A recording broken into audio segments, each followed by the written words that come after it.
তো আমাদের এখন প্ল্যান হচ্ছে যে আমরা এখন বের হয়েছি আবার থানচির উদ্দেশ্যে। কারণ হচ্ছে যে বগা লেক থেকে বের হয়ে আমরা এখন সরাসরি থানচি চলে যাব।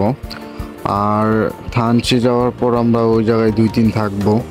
আর বগা লেকের এই রাস্তাগুলো খুবই সুন্দর লাগতেছিল, কারণ হচ্ছে যে এখানে প্রায় সময় দেখতে পাচ্ছিলাম স্টিলের ব্রিজ মানে আমাদের জন্য রিস্কের জায়গা ছিল। কারণ হচ্ছে যে স্টিলের ব্রিজে আমরা যখনই গাড়ি হালকা ব্রেক করতে যাই গাড়ির স্লিপ কাটে, তার জন্য গাড়ি রিস্ক হয়ে যায়। তো আমরা আস্তে আস্তে যখন সামনের দিকে যাচ্ছিলাম তো আমাদের কাছে মনোরম পরিবেশে খুবই ভালো লাগতেছিল। আর আরেকটা কথা বলে রাখি যে বগা লেগে আপনারা কারেন্ট পাবেন না। আর ওই জায়গায় কারেন্ট না থাকাতে আমাদের মোটামুটি অনেক অস্বস্তিতে পড়তে হয়েছিল। কারণ হচ্ছে যে আমাদের ফোনের চার্জ ছিল না, আমরা ফোনের চার্জ দিতে পারি নাই। তবে যদি অবশ্যই আপনারা পারলে পাওয়ার ব্যাংক নিয়ে যাবেন। সবার সাথে একটা করে পাওয়ার ব্যাংক থাকাটা খুবই জরুরি, কারণ ফোনে চার্জ না থাকলে আসলে আপনি আপনার দৃশ্যগুলো তুলে ধরতে পারবেন না। আর দ্বিতীয়ত হচ্ছে যে সেই জায়গায় আপনার ফোন মানে সিম চলবে না, কারণ সিম ওই জায়গায় কোনো নেটওয়ার্ক আসে না, সিম পুরোপুরি বন্ধ থাকে।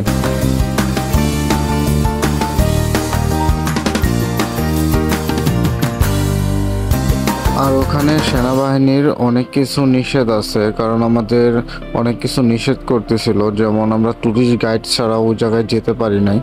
আর এই জায়গায় দেখেন সেনাবাহিনী অনেক দক্ষের সাথে এই জায়গায় ব্রিজ, কালভার্ট এবং পাহাড় কেটে কেটে সুন্দর রাস্তা তৈরি করতেছে শুধু পর্যটকের জন্য।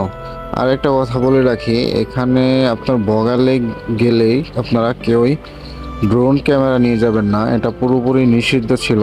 আমাদের প্রত্যেকজনের ব্যাগ চেক করছিল যে আমাদের কাছে কোনো ড্রোন ক্যামেরা আছে কিনা। তো ড্রোন ক্যামেরা পায় নাই আমাদের কাছে, কারণ আমরা ড্রোন নিয়ে যাই না সচরাচর কোথাও। তবে এই ভুলটি কেউ করবেন না।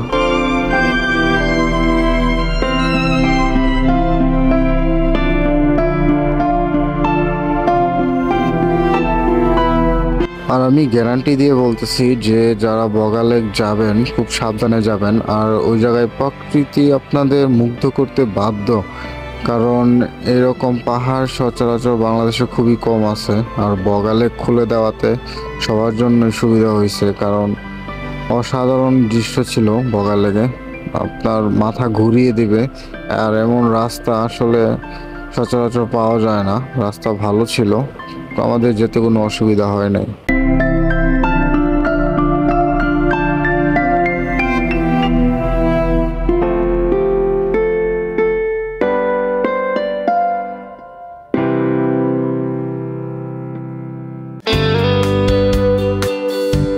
আর অবশ্যই আপনারা বাইক রাইড করার সময় আপনাদের সেফটি গার্ড, হেলমেট এবং হাত পায়ের যত সরঞ্জাম আছে আপনারা সবাই পরবেন, হয়তো বিপদ কখন আসে বলা যায় না।